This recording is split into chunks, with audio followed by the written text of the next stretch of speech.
पहले कांग्रेस में थे और फिर आप बीजेपी में आ गए। क्या कारण रहा जो आपने अपनी पार्टी बदल ली? रूलिंग राजनीति में रहेंगे तो कुछ प्रयास अच्छे होंगे। मैंने एक घोषणा पत्र देखा था, उसमें लिखा हुआ था कि माही नदी में जो 5 नाले जा रहे हैं नगर के, उनके समाधान के लिए आपके कार्यकाल में आपने क्या किया?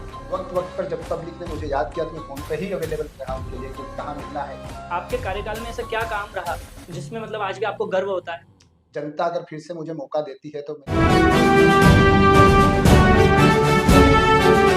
प्रणाम, नमस्कार। तो स्वागत है आप सभी का series of the next Bharat episode 3 में। तो आज के हमारे खास मेहमान हैं पूर्व नगर परिषद अध्यक्ष सरदारपुर से महेश जी भाबर साहब। चलिए आइए हम उनसे कुछ चर्चा करते हैं। जैसे मेरे कुछ आपसे सवाल हैं।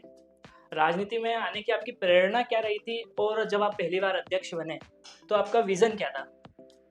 राजनीति में आने की प्रेरणा ये रही कि स्कूल के वर्षों से ही राजनीति में आना जाना रहा और साथियों का सबका कहना था कि राजनीति में तुम भी आगे आओ, इसीलिए राजनीति में आए। अच्छा, स्कूल जीवन से ही आपका स्कूल इंटरेस्ट जीवन से। रहा।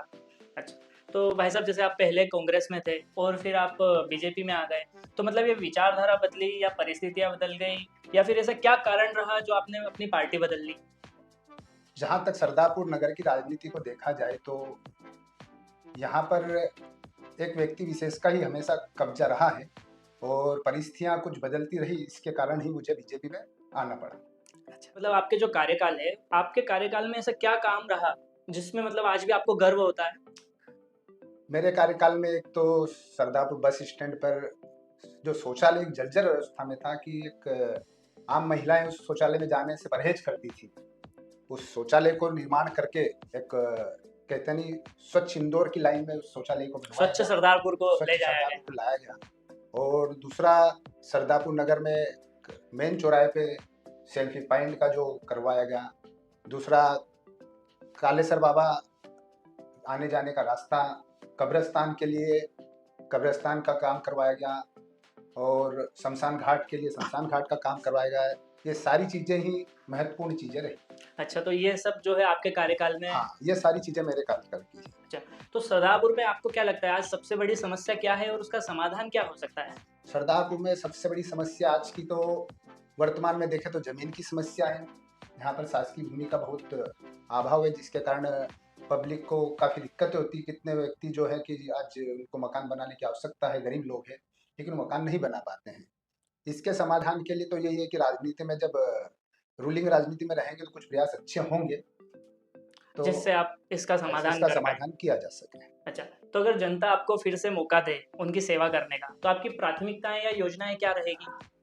जनता अगर फिर से मुझे मौका देती है तो मेरी पहली प्राथमिकता रहेगी कि शासन द्वारा प्रधानमंत्री जी और मुख्यमंत्री जी द्वारा जो योजनाएं शासकीय चलाई जा रही वो आम जनता तक उनको पहुंचाना।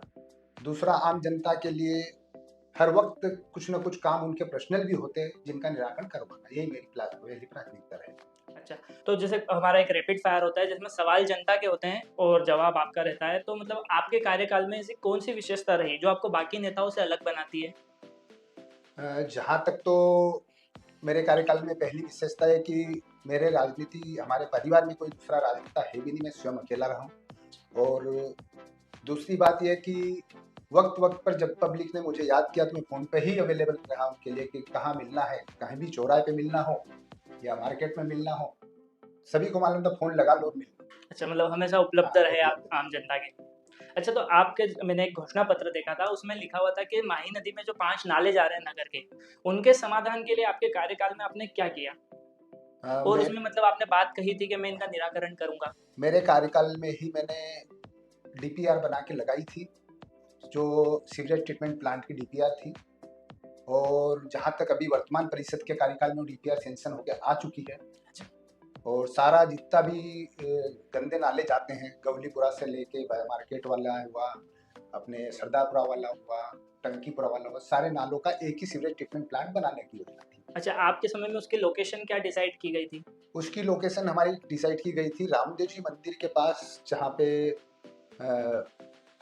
ये अपने जो गणेश जी विसर्जन करते हैं उसके कुछ दूरी पे स्पेस थी काफी कि सारा पानी वहां ले जाया जाए। और दूसरा कि सरदारपुरा से जो नाला आ रहा है वो भी नाला वहीं अटैच हो जाए, जो रामदेव जी के मंदिर से पास से नीचे जाता है। अच्छा। तो नजदीक पड़ता हूँ पास से, लोकेशन वो होती है। अच्छा, अगर एक काम आपको तुरंत करने का या नगर में कुछ बदलने का मौका मिले तो आप क्या करना चाहेंगे? सबसे पहले तो नगर में तुरंत एक काम करने के लिए एक सरदापुरा में एक बड़ा शौचालय बनाने की आवश्यकता है, जो वार्ड नंबर 12 में लगता है, जिसके लिए मैंने पहले भी प्रयास किए हैं। अच्छा, अगर इस वक्त आपको सरदारपुर की जनता सुन रही हो तो आप उनसे क्या कहना चाहेंगे? मैं सरदारपुर की जनता को तो यही कहना चाहता हूँ कि आने वाले चुनाव में सोच समझकर अच्छे व्यक्ति को, अच्छे नेता को चुने आप, जो आपके लिए हमेशा उपलब्ध रहें और जो आपकी सेवा कर सके। फिर आपके आगे भविष्य के लिए क्या प्लानिंग है?